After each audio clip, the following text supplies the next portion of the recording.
Не займем для вас.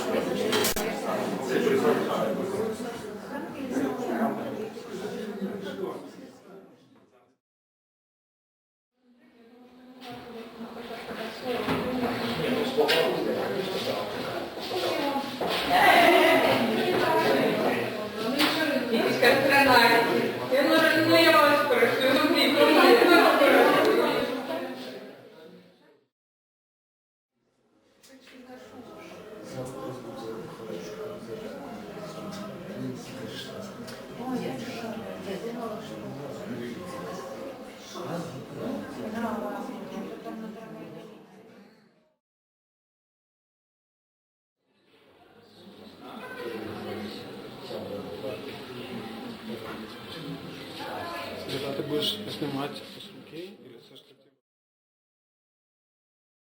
Мы менавіта до гэтага дня вырашылі арганізаваць і правесці беларуска-украінскую літаратурную вечарыну, на якой будзе прэзентавана вот такая книга «Для счастья земного». Это книга билингва, удзел у якой прымалі як беларускія аўтары, так і украінская вядомая паэтэса Тацяна Яковенко. Про книгу расскажу пазней, а зараз мы пачынаем нашу вечарыну з дзвюх песень украінскага ансамбля народного хора украінскай песні пад кіраўніцтвам Маргарыты Кучук. Калі ласка, запрашаем.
Це символічно, що сьогодні ми зібрались, дійсно, як сказала господиня цього закладу, ми самі ближні, ми самі дружні народи. У нас близька, дуже близька культура, і вже не один вечір ми проводимо спільні заходи. І я відчуваю, що поети Білорусі і поети України тягнуться один до одного, перекладають вірші, бо поезія – це та ж сама музика душі, яка вічна і яка об'єднує людей, налаштовує їх на дружню співпрацю. Я дякую, що ви мене запросили, і святом вас. Вчора був сусветны дзень шчасця, і таксама кніга мае адпаведную назву «Для шчасця зямнога». Ёсць такія радкі ў адным з вершаў. У зборніку прадстаўлена каля паўсотні вершаў, і некаторыя з іх прагучаць сёння у аўтарскім выкананні і ў перакладах на украінскую мову. Паэт, які выступае са сваім вершам, ідзе насустрач сваім сябрам, сваім чытачам, калегам, імкнецца зрабіць вот такі добры жэст, які таксама выклікаў падтрымку, разуменне і узаемную павагу. Вось такімі своеасаблівымі рукапацісканнямі у выглядзе вершаў і песень мы сёння і будзем з вами абменьвацца. Людмила Фёдоровна выходзіць. Ну, яшчэ некалькі слоў пра яе, што наша выдатная паэтэса ўжо приблизно 35 гадоў займаецца актыўнай творчай дзейнасцю, выпусціла 7 зборнікаў. Вось адзін са зборнікаў нядаўна выйшаў «Прыступкі да храма Святога Духа», нядаўна выйшаў і включыў усе творы найлепшыя за гэты перыяд. Яна лаўрэат літаратурнай прэміі Алеся Адамовіча за прынцыповасць і майстэрства ў асвятленні праблем Беларусі. І яе паэтычнае майстэрства і сапраўднае наватарства увасобіліся ў падрыхтаванай да друку кнізе «Вечаровае веча», якое складаецца з твораў, напісаных у форме вынайдзенай Людмілай так званых ідзін-секстэтаў. Это значыць шасцірадковікаў філасофскага гучання. І нават выйшла ў мінулым годзе выйшаў артыкул пад назвай «Варажвітныя ідзін-шасцірадковікі Людмілы Павлікавай-Хейдаравай як новая цвёрдая форма верша». Так што бачыце, што яна у нас... Ну, цяпер, калі ласка, ваше слово, некалькі вашых вершаў мы з задавальненнем паслухаем. Калі ласка. Три подорожницы, не молодые, елик сошлися для брамы стелей. Дева самотная, кто ты? Мария. Что тут стоишь? Не пускают меня. Горько вздохнули, слезой оросили дом и нехитрую ежу свою. Як ты зовешься, сестра? Ефросинья. Что ж тут шукаешь? Радиму мою. Сколь же идешь ты? С Иерусалима. Долго молчали, день потемнел. Мать сивая, а ты кто? Радима. Где ж твои дети? Забыли меня. Разом постукали в браму, а люди, певно, заснули. В поздний был час. Ночью схоплюся, як стрелили в груди. Кто ты, питаю? Дихання в отказ. Діво самотня, хто ти? Марія. Що тут стоїш? Не пускають туди. Гірко зітхнули, сльозою зросили землю і нехитру вечерю свою. Як тебе, сестру, зовуть? Єфросинія. Що тут шукаєш? Вітчизну мою. Звідки ж мандруєш ти? З Єрусалиму. Довго тривало мовчання сумне. Матінко сива, хто ти? Батьківщина. Де ж твої діти? Забули мене. Тихо постукали в браму, а люди, певно, поснули, бо темним став світ. Схоплююсь вночі, наче постріл у груди. Хто ти, питаю? Зітхання у отвіт.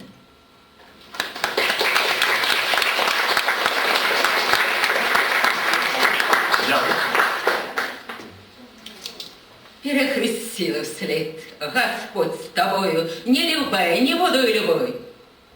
Я думала, что вышла с поля болю. Наивно сказала мне любовь, что дух займалась счастьем и журбою, для ног лежала, летошним листьем. Я думала, что вышла с поля болю. Наивно сказала мне життя. Под гучный клич за правду и за волю рассек вестун прокрустовый союз. Я думала, мы вышли с поля болю. Наивно сказала Беларусь.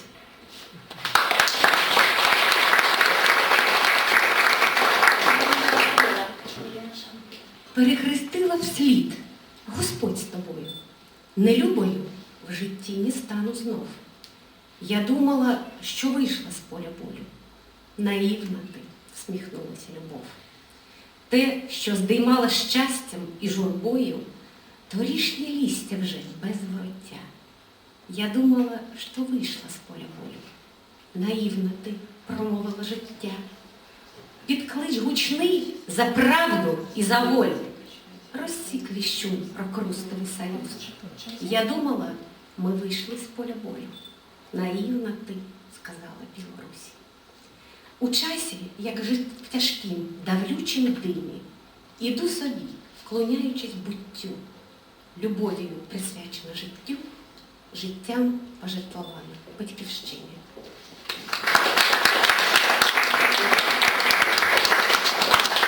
І ще ваш вірш, будь ласка. Погасить лучше незворотный стул, и довкий сум от вовкалака слова, и знов иду на поклич душалова, откуда, куди, не ведаю, иду, дорога с подорожницей, нема ні бровня, ані кия, ані гука, який ж тяжар несу, розтявши руки. Я криш сама.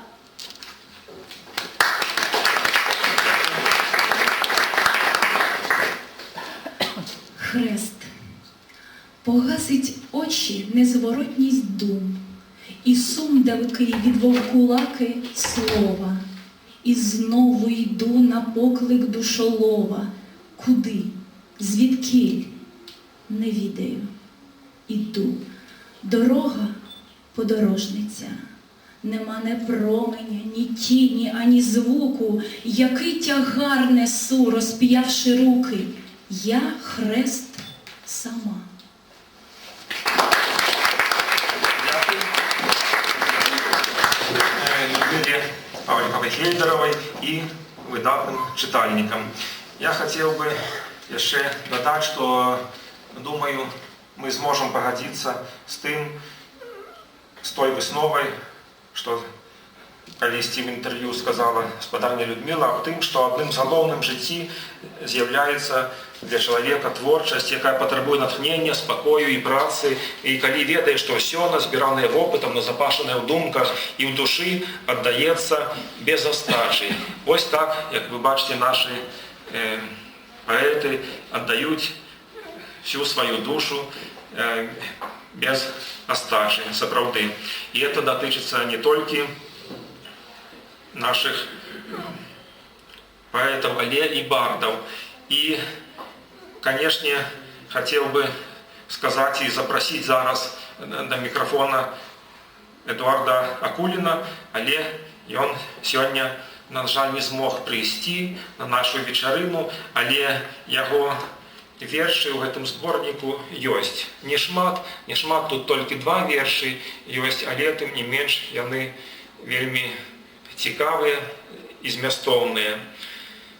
Ну, не ведаю, можа быць, іх это самое зараз і не будем чытаць, раз няма самога паэта. Ну, але хто зможа набыць эту кнігу ці знайсці яе, і той сам з задавальненнем пачытае.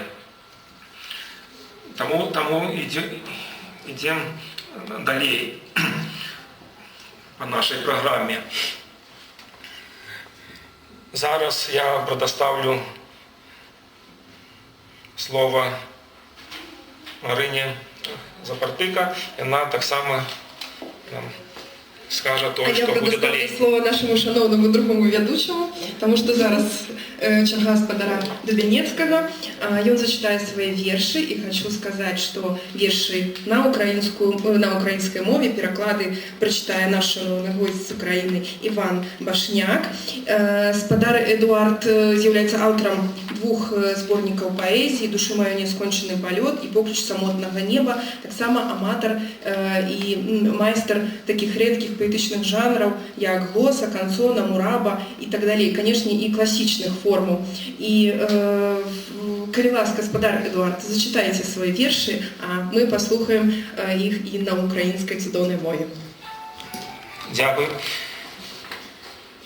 Покольки треба некалькі вершаў агучыць, то я выбраў іх 4, але потым мы вырашылі, што можна яшчэ скараціць, каб не надта это самае напружваць усіх наших слухачоў, таму толькі 3 прачытаю.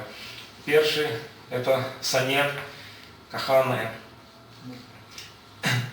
Каханая, што ж, дзякую табе за ўсё было, што ўзімку паміж намі, вясной каханне наша са слязамі сплыло ўдалеч, як караблі па вадзе. Цяпер твой вобраз бачу толькі ў сне, бяссоннымі і доўгімі начамі. Той успамін, то ў сэрца б'е нажамі, а то ў душу бальзам пяшчоты лье. Вось так жыву я зараз, адзінокі, ад мітусні жыцця, такі далёкі. А ты дзе?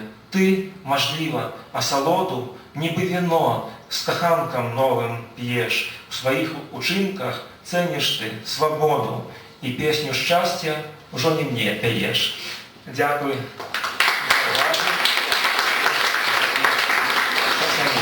А зараз пагадзіўся ласкава.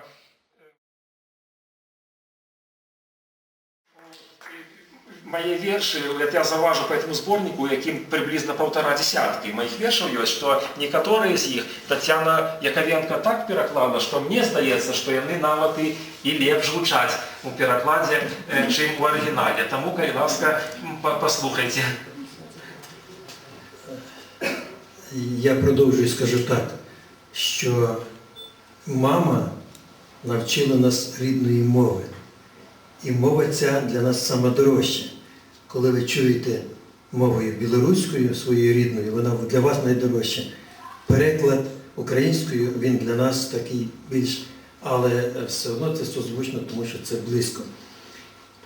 І так, вірш «Кохана, що ж, я дякую тобі за все, що було взимку поміж нами, спливало кохання наше зі сльозами, як весняний кораблик далеві.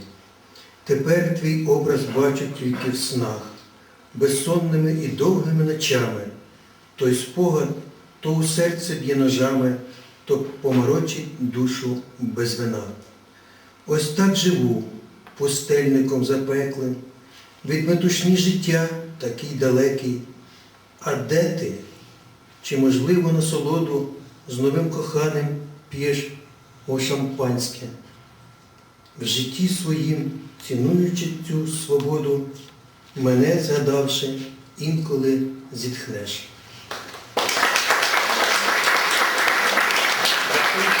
Дякую. Зараз другий вірш читаю. Це вже буде триолет. Холодно. Як холодно и темно за окном, а в доме володарить одинота. У души моей не сонейка, а слота. Як холодно и темно за окном, одна стискає серце мне турбота. Коли хто-небудь завітає у мой дом, як холодно и темно за окном, а в доме володарить одинота. Дякую.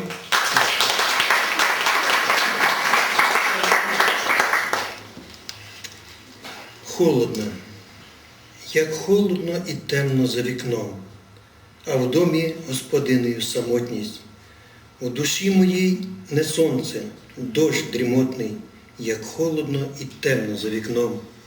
Одна стискає серденько турбота, чи хтось в мій дім колись приб'ється знов, як холодно і темно за вікном, а в домі господинею самотність. Щасливы на орелях знову узлететь вышэй за небакрай, не зарастай, ратуй ад роспачы, мне трэба туды вяртацца, хоць на міг, не зарастай. Дякую. Стежинко пам'яті, прошу, не заростай. Веди туди, в дитинства дивний край, щоб я там зміг на гойдалці щасливій злетіти знову аж за небокрай. Не заростай, від розпачу рятуй. Мені вернутись треба в казку, в ту мить, хоча б на мить, не заростай.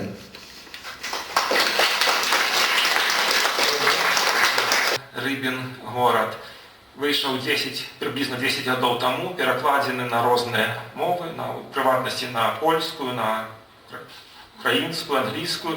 И, здаецца, калі не помыляюся, вот, гэты роман стал финалистом премии «Ангелус», так? Наколькі я ведаю. Ну, может быть, хтосьці зразумел, а хто, може, не здагадаўся адразу, вяду размову зараз про Наталку Бабіну, якая зараз от скаже нам некалькі слов про украинцев на белорусской земле, про белорусско-украинские сувязі литературные. Ну, може, штосьці про свою тоже. Добрый день, шановні сябры. Я тут маю гонор знаходиться як голова товариства української літератури при Союзі білоруських письменників. Ну, сапраўды, я белорусская письменница, украинка. Я народилася на Берестейщине. Вось есть такие украинцы в Беларуси, які сюда не приехали, а жили тут спокон веку. Некий такий феномен. Я, коли меня запросили на эту встречу, думала, про что вам рассказать, на чим засяродиться, тому що наше товариство української літератури при Союзі білоруських письменників видає такий альманах белорусько-український справа. Він виходить уже 4 роки. От я принесла сюди 2 опошніх номери і хотіла спочатку вам розказати трошки про діяльність нашого товариства, але ось ця поетична атмосфера, яка тут сьогодні, ось це, то, що тут лунає білоруська і українська мова, и то, что Иван Степанович сказал такую чудовную фразу про то, что нас мати навчила нашій мові. І спадарня Людмила попросила мене обвести, а я якраз, от, знаєте, такий випадок, коли я своїх дітей учу 2 мовам, української і білоруської, вони у мене їх ведають. І я хотіла б тоді, може бути, вельми коротко розказати ось про це. Про то, як так атрымліваецца, што у чалавека можа быць 2 родных мовы, і прычым гэта мова украінская і беларуская. Я не буду доўга затрымліваць вашу увагу, але я думаю, што, можа быць, тым людзям, што тут сабраліся, гэта будзе цікава. Як зразумець, якая мова твоя родная, як перадаць яе дзецям, як зрабіць так, каб нашай мовы не згінулі, а развіваліся і беларуская, і украінская. Калі можна, я вам коротко раскажу про гэта. Як сказаў уже наш вядучы, я народилася на Брещине, Брестский район, трошки на поўдзень от Бреста. Это адбылося, гэты знаменальны для мяне факт адбыўся ў 66-м годзе. Я народилася ў маленькой лясной вёсцы Заказанка. И, значит, росла у час того, что зараз называется таким махровым застоем. Ну, кто молодейший уже не разумее, что это был за час. Это был час, коли Советский Союз, коли усюди панавала пэўная толькі одна ідэалогія, калі не было ніякіх сувязяў паміж, скажем, вот Беларусью і Украінай на ўзроўні абмена інфармацыі. Гэта не так, як зараз, калі мы маем інтэрнет, калі мы лёгка можам чытаць украінскі і па-беларуску. І выйшла так, што, зноў-такі, зараз, можа быць, гэта трудна камусьці паверыць, але да 7 год я ў сваёй вёсцы не чула расійскай мовы, не чула рускай мовы. Вот у нас казала якось так: мати, батько, ходити, робити. О, де він по горі ходить, а сонця не бачить. Ой, чий то кінь стоїть, що сива грибенька. Так нас говорили. Я розуміла, що це наша мова, яка не задумувалася. По радіо звучала білоруська мова. Я бачила, що вона близька нам, але це не так, як ми говоримо. Коли пошла в школу, то там уже учили нас по-русски. И перед школой это слово меня специально учили в русской мове, как мне было, ну, якби не тяжко. І ось у таким якби вакуумі аморфності такої мовної, абсолютно не задумуючись про те, на якій же насамрэч мові я говорю, я дожила вже до доволі сталого узросту, вже скончила школу. І відбулося так однойче, що мій брат Андрій Денько, якого ви зараз відаєте як головного редактора газети «Наша Ніва», а тоді він був такий шкет, йому було 9 років, поїхав в Україну на споборництві по шахматах. І він їх виграв. І йому там подарили якусь нагороду Кобзаря.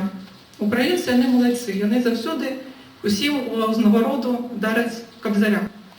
І ось він привез цю книжку додому.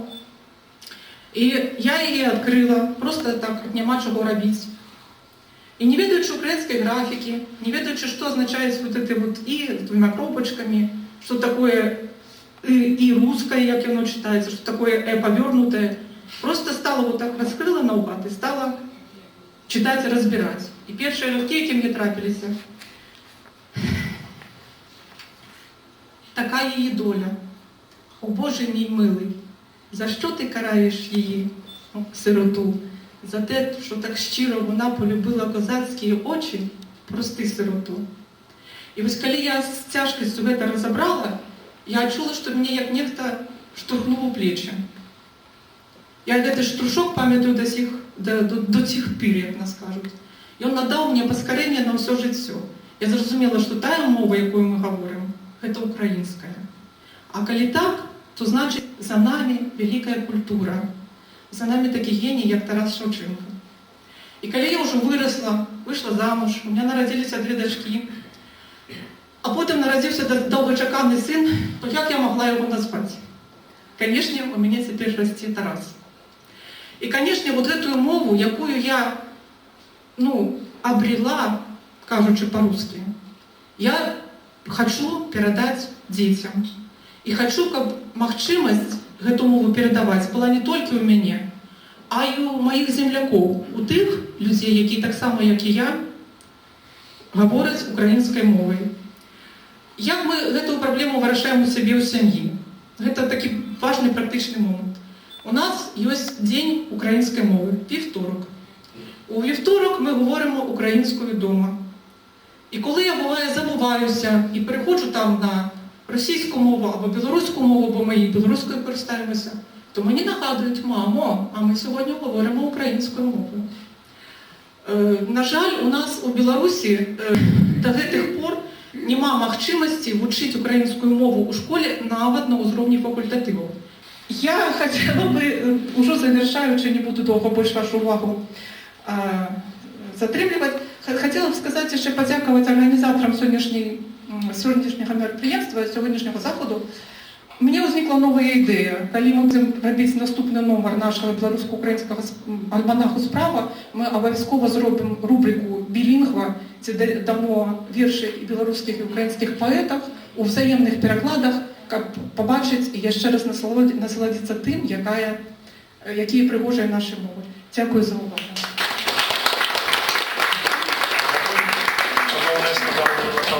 Я хотел бы сказать, что сапраўды шматмоўе для нашей краіны, для нашей літаратуры это звычайная з'ява, тыповая, і двухмоўе, і больш было нават моў.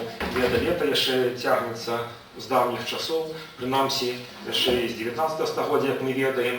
Першыя аўтары, якія пачалі пісаць вершы на беларускай мове лацінкай, это, як вы ведаеце, Ян Баршэўскі, Ян Чачот. У асноўным, канешне, пісалі свае творы па-польску, як і іншыя іх наступнікі некаторыя. Нашы класікі ўжо пачатку 20 стагоддзя, Богданович, Купала, Колас, таксама зрэдку пісалі творы на іншых мовах, асабліва ў пачатку кар'еры, на рускай, там, польскай. І хацеў бы сказаць, што эта тэндэнцыя захоўваецца і да нашага часу, і цяпер некаторыя нашы паэты пішуць дастаткова паспяхова на розных мовах. Вось, напрыклад, адзін з буйнейшых сучасных паэтаў беларускіх, Алесь Разанаў, стварае вершы не толькі па-беларуску, але удала і па-польску, і нават па-літоўску. Таму, як вы тут якраз спраўджваецца тое выслоўе наконт таго, што колькі моў ты ведаеш, столькі разоў ты чалавек. Можа быць, ёсць і нейкая занадта гіпербалізацыя ў гэтым выслоўі, але штосьці ў гэтым ёсць.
Солістка Єлена Шаркіна.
Розбиття ми миленькі в боці.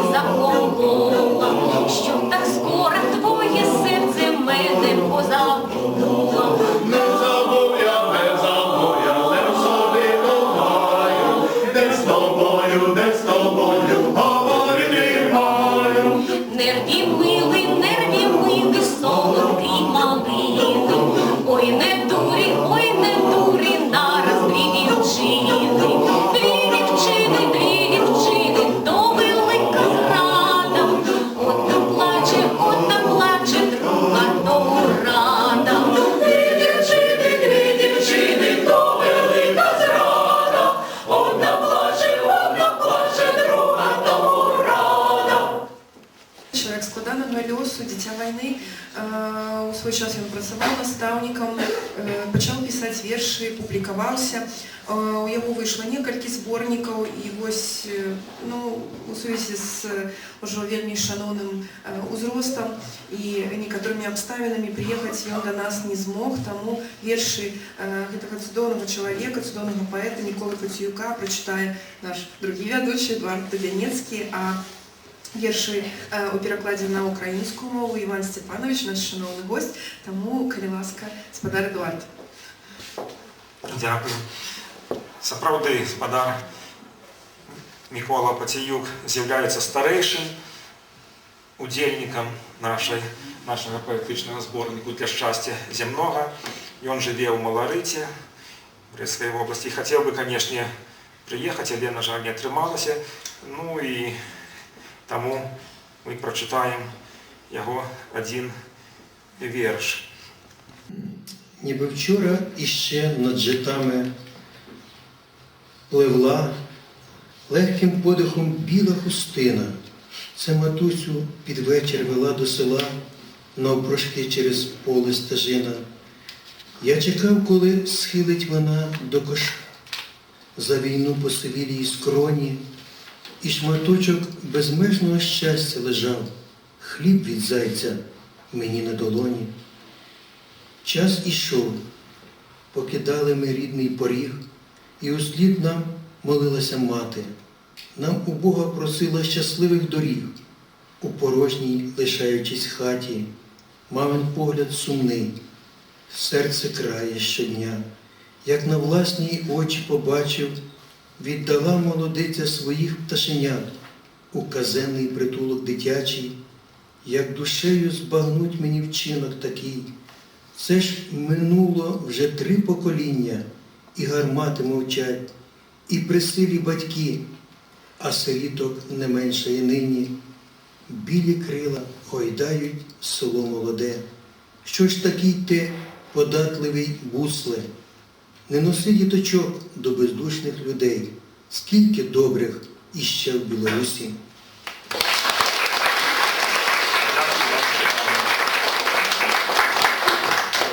Ну что ж, Ну, я так лечу, что меня так авансом запросили, и я больше присутничаю, як сябра люди, там, Марины з її музеєм разом, сябра тут.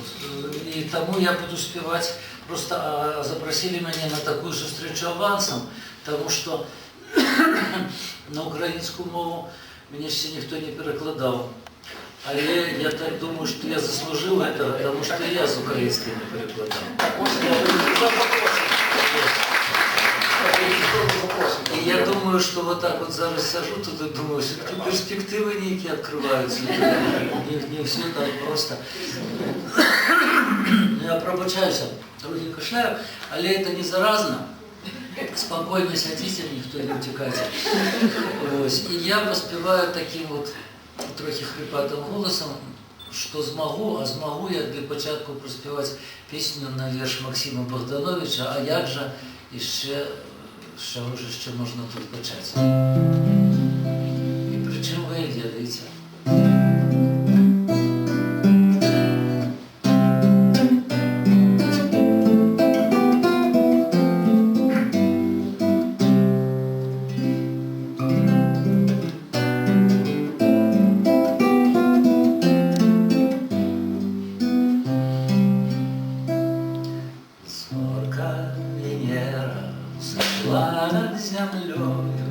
Светлые скатки с собой привела. Помнишь, коли я споткался с тобою, зорка Венеру зашла. Помнишь, коли я споткался с тобою, зорка Венеру зашла. С этой поры я пачаў выглядацца у неба ночное и зорку шукаў, тихим каханнем к табе разгарацца.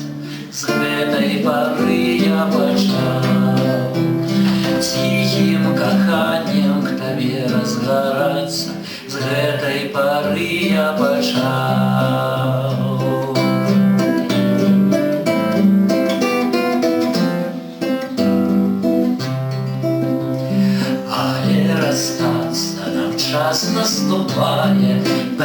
вже доля такая у нас.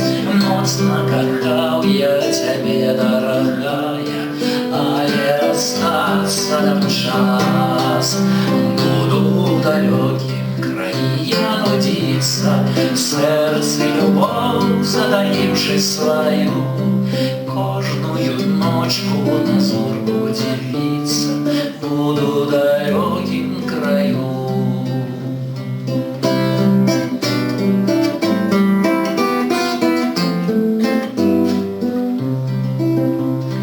Глянем же раз на яе у расстанні, з ёю зліём мы погляды свае, каб хоть на миг воскресло коханье. Глянем же раз на яе.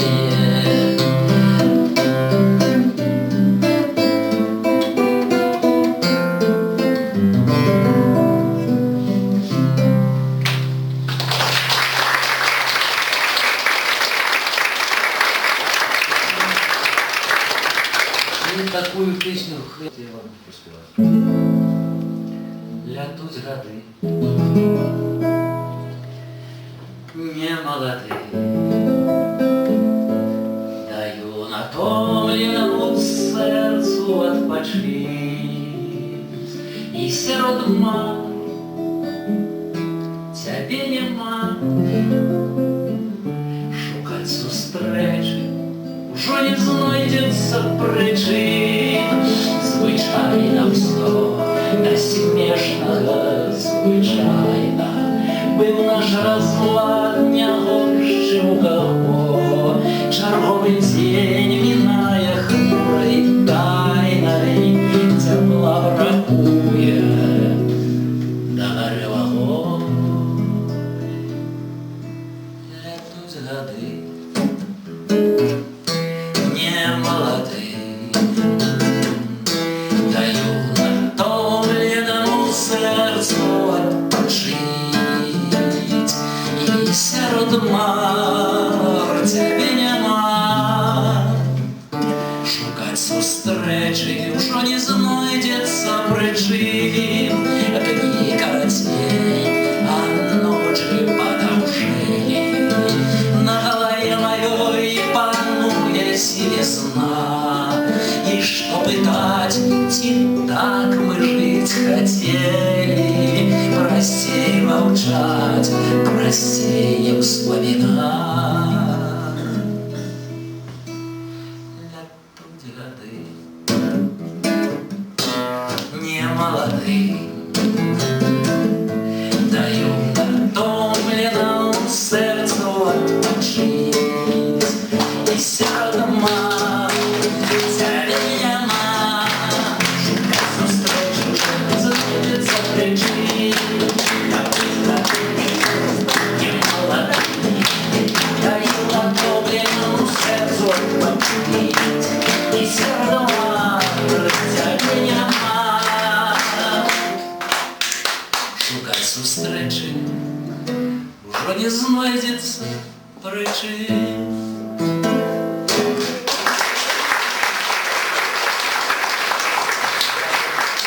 Вот раз, два, и теперь уже третья.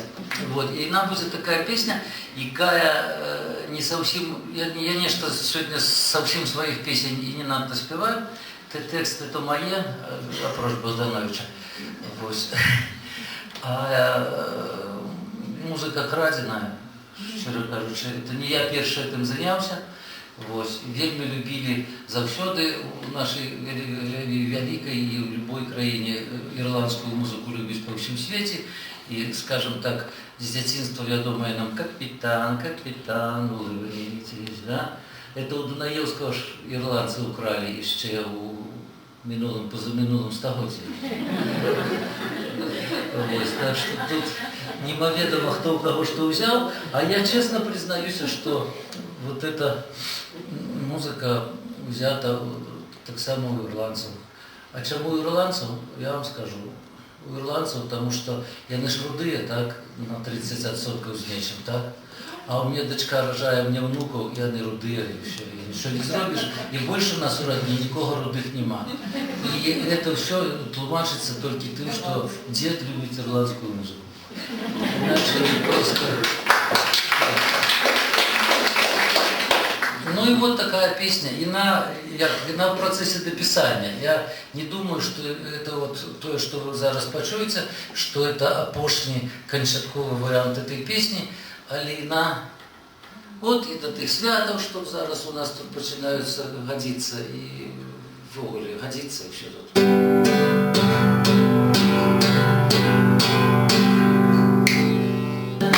Чтоб там хто не говорил, мы тут весь час, и не настанет той поры, коли не будет нас.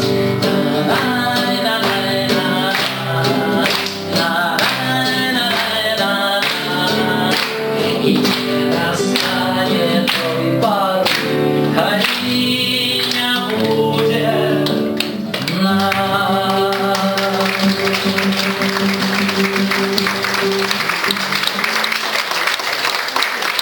Безмірно втомили цих туманів загуслих тягучих безвихідь гірка, неповідних небес, безкінечно похмуре похмілля, як прозріння важке, як тягар непростимий гріха, як втомила мене ця зима, і немає її краю, як катує і мучить от себе згоминня мені.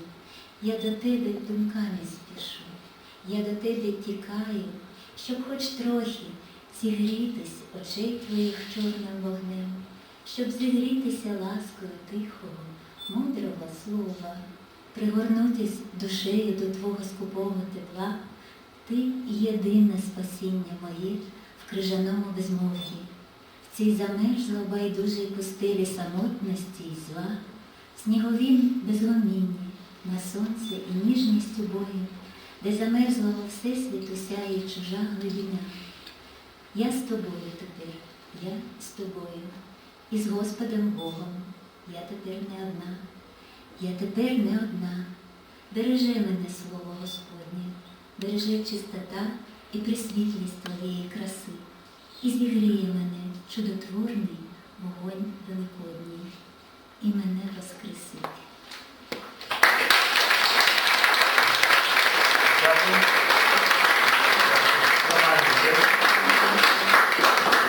Ну что ж, паколькі першым прагучаў верш, які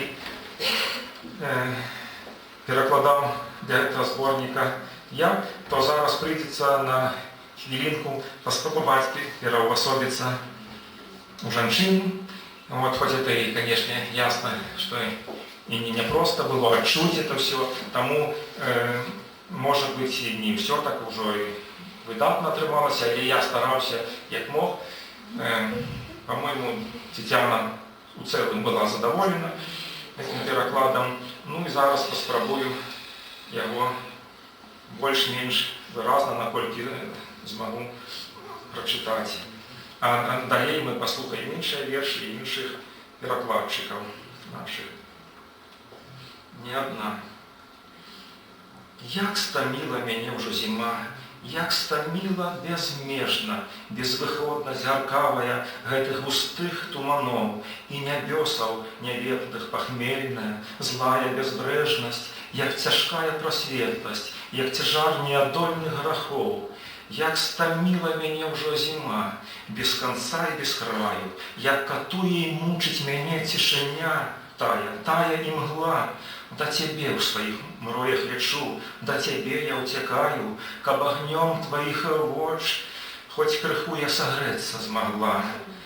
Каб сагрэцца мне ласкаю тихага, мудрага слова, прыгарнуцца душой да Твайго неземнога цяпла. Паратунак Ты мой, в ледяным і безмежным безмоўі, в этой змерзла бездушнай пустэльні самоты ды зла.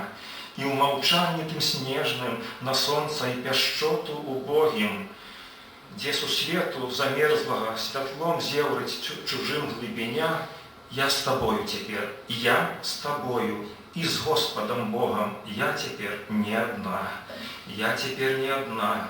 Бережи меня, Слово Господне, бережеть чистиня и просветлость святое красы, и согрея меня чудотворный огонь великодный, и сдалея меня воскресить. Дякую. Балтийский ветер снег колыша, над Петербургом день потух, а Гоголь пиша про Запорожской сечи дух. Каная гордая Украина, обклала край ярмом зима, драпежный воблик Катерины паўстаў над ёю, як чума, здавалася, ужо навеки забыта, спіць под полыном. А Гоголь піша, і ад ветру хавае свечку под крысом. А Гоголь піша Гоголь, на свечцы светится слеза. Народа сила, правда, воля сквозь души мертвые взошла.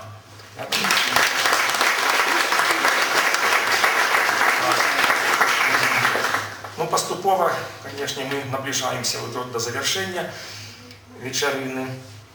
Ну, кого нам зараз представить в відповідності со сценаром господарня Марина? Тонкої свічки серце золоте повільним сяйвом відпалахкотіло. Ніколи не вертатися. Воно безповоротне, тихе, несказанне, звучить, як скрипки молоде вино, і розтає пречистими сльозами. Ні в пам'яті, ні в слові, ні в вісні. Нехай собі, тихесенько, навіки. Так починає крижаніти сніг у чорних рамках перемерзлих вікон. Ніколи не вертатися, бо вже ніколи так душа не заридає.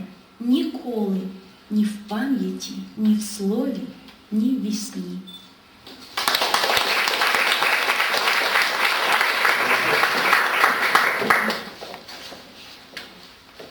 Жар неумерці на твои плечи.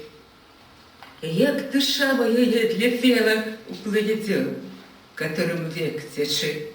Там, где свигая к самитам тела, и зорко сердце сея по ночи, любовь небес на свете этом белый. Уже неумерці на твои плечи, былое не вертается, о не, але ў прыцэл глядзіць былога вока у памяці, у слове, нават сне, яно ва мне свяціцца, і навокал так падае ціхутка першы снег. У чорных ранах, перамерзлых вокнах. Былое не вертаецца, о не, ніколі не вертаецца, яно жывое, невыказнае, за нами былое не вертаецца. Давно был яго родно сотканное. Ну, амен. Так гуки скрипки робятся вином и расстают прочистыми слезами. Николи не вертается яно, николи не вертается. Боже, душа повек так более не заплачет. Николи. Ни в памяти, ни в слове и ни в сне.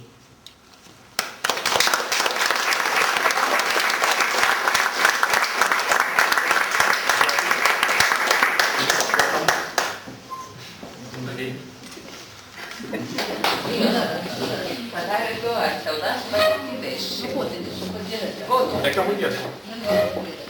Проходите, проходите. Буде смотриш. Хоть собачий стих.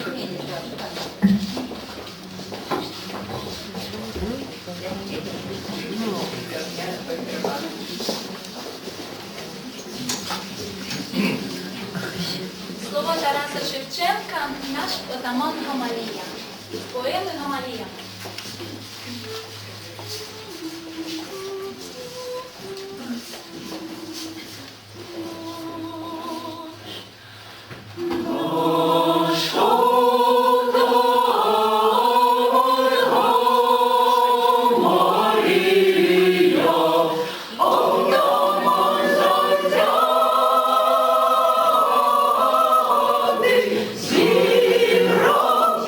Зібрав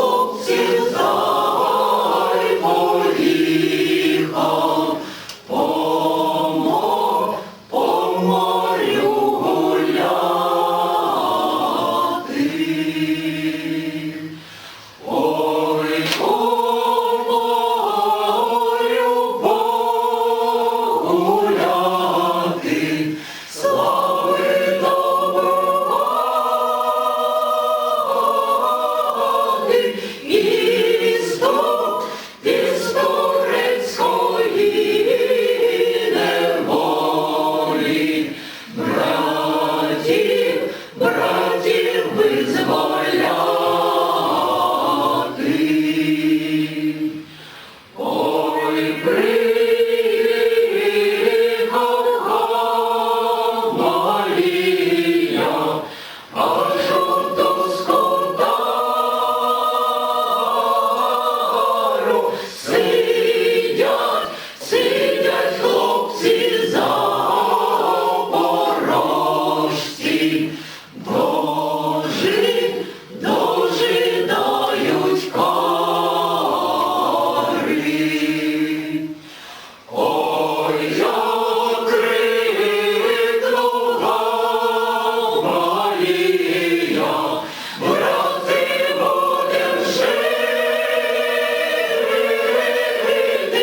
Було приємно. Дякую. Можна було б викликати і на біс, ну, ладно. Зараз є ще у нас не скончена програма. Так.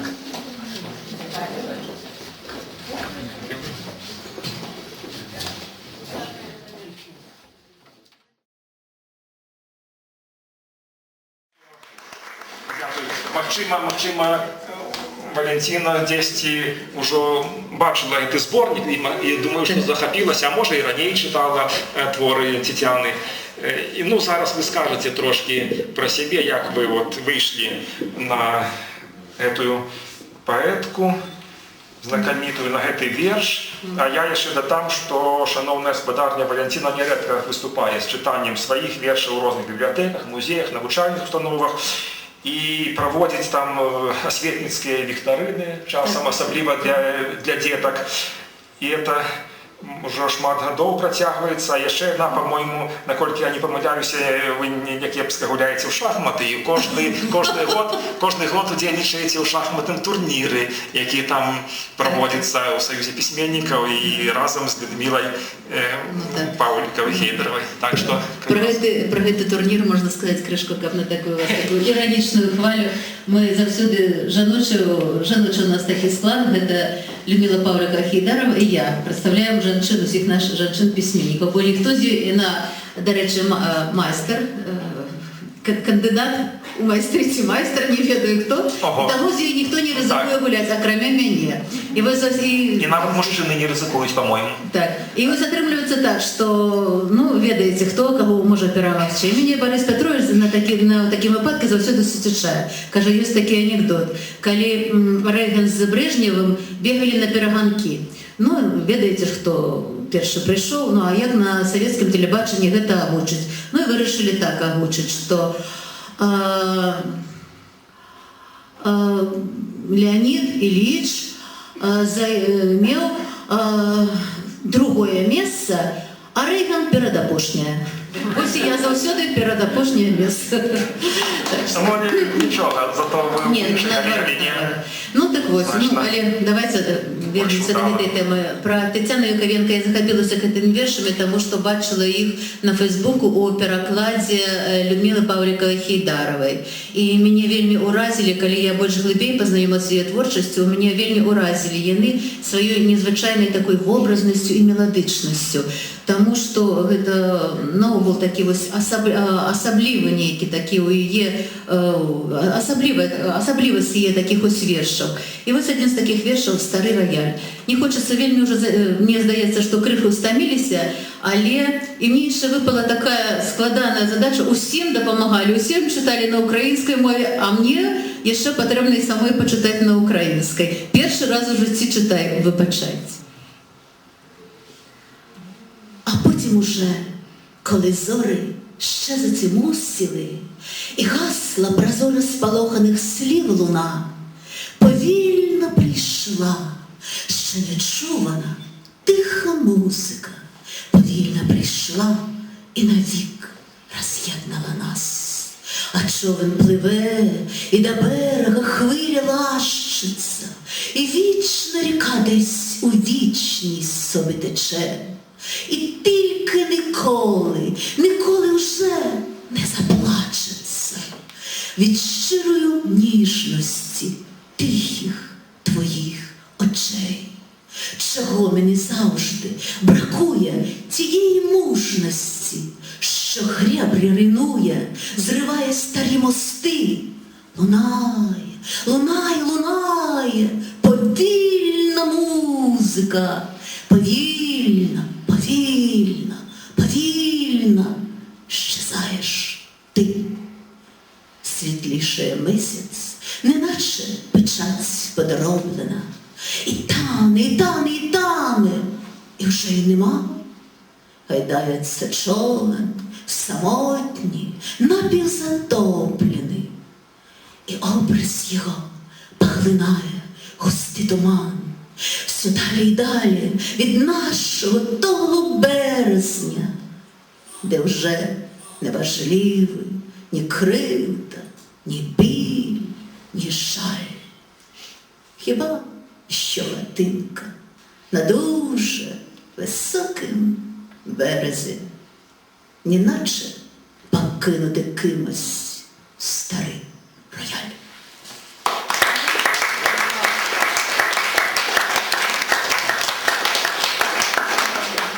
Ну і зараз переклад. А потім ушов, коли зорки зникать мусили, і водгук сполоханих слов у прозристим повітрі згас, повольно прийшла, ніколи не чута, тихая музика. Поволі прийшла і навек роз'єднала нас. А човен пливе, і до берега хваля лашиться. І неподуладная час врага десь у вечность потиху тече. І тільки ніколи уже не заплачеться от щирые пещуди твоїх ненаглядних очей. Чого мені завжди бракує поривістої мужності, що греблі руйнує, зриває старі мости, лунає безчетна музика. Повольно зникаєш і ти. Становится месяц прозрыстый, нібито подроблений. Возьом розтає, і його уже нема. На водах самоти гайдається човник, напівзатоплений. А бриз його поглинає глибокий туман.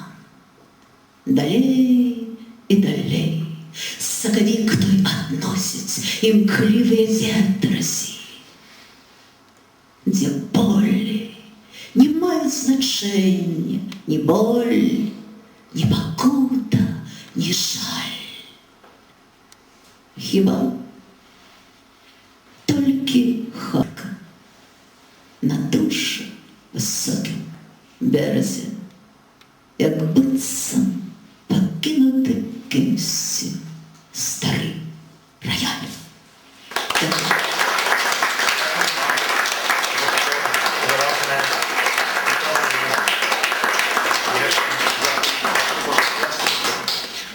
Ну, ось ми вже фактично і підійшли до завершення нашої вечерини.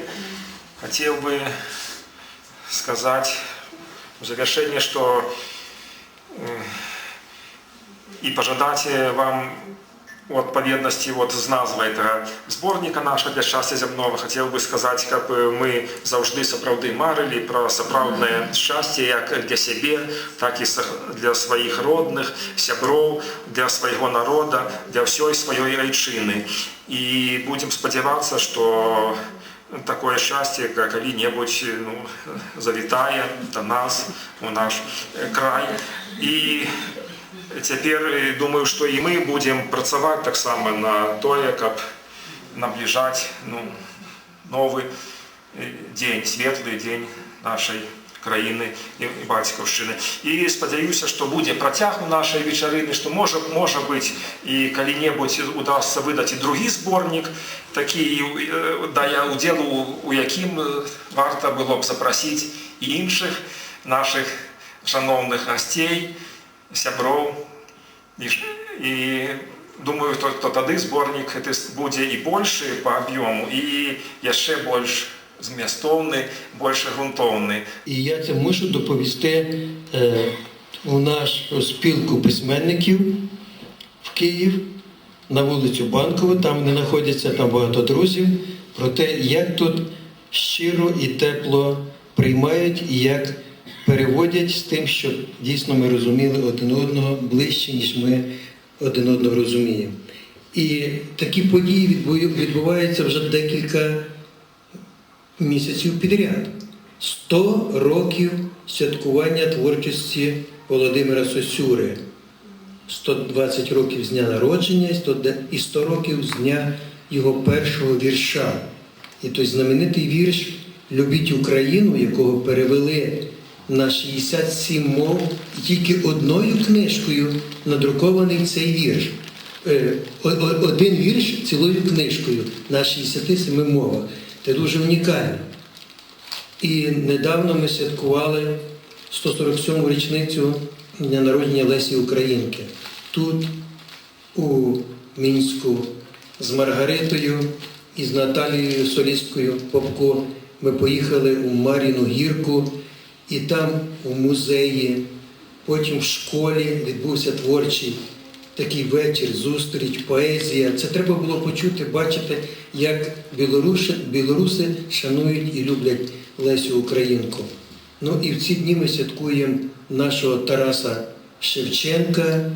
Ми дякуємо, що ви тут згадуєте, що пам'ятаєте. І пам'ятники, 5 пам'ятників, 2 знаки меморіальних Тарасу Григоровичу. І ви знаєте, його життя, його творчість, мабуть, потрясла кожного із нас. Я не поет, але одного разу, коли мені довелось побувати в Казахстані, в місті Заслання, в Манешлаку, я написав такий коротенький вірш. 1 хвилину. Я йшов до нього, як до святого, земля з-під ніг кудись тікала, і серце кров'ю обливалося, сльоза спадала. Ви знаєте, я кричати хотів, чого він тут, в степах казахських, чого я там, в горах кавказьких, чого Україну тобі не служим, а тільки плачем, гірко тужим. Дякую. Святом вас.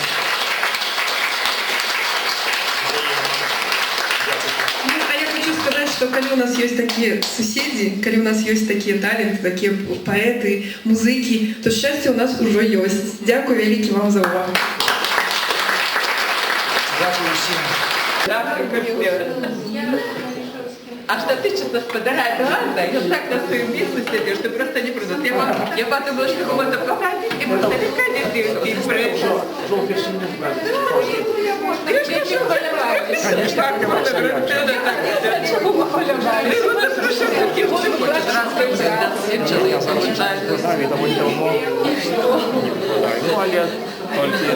Ты будешь его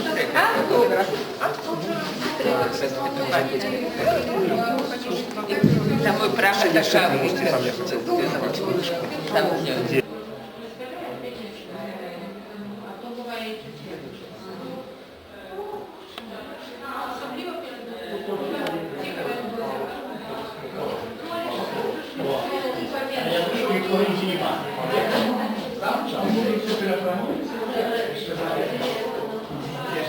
Фотографує.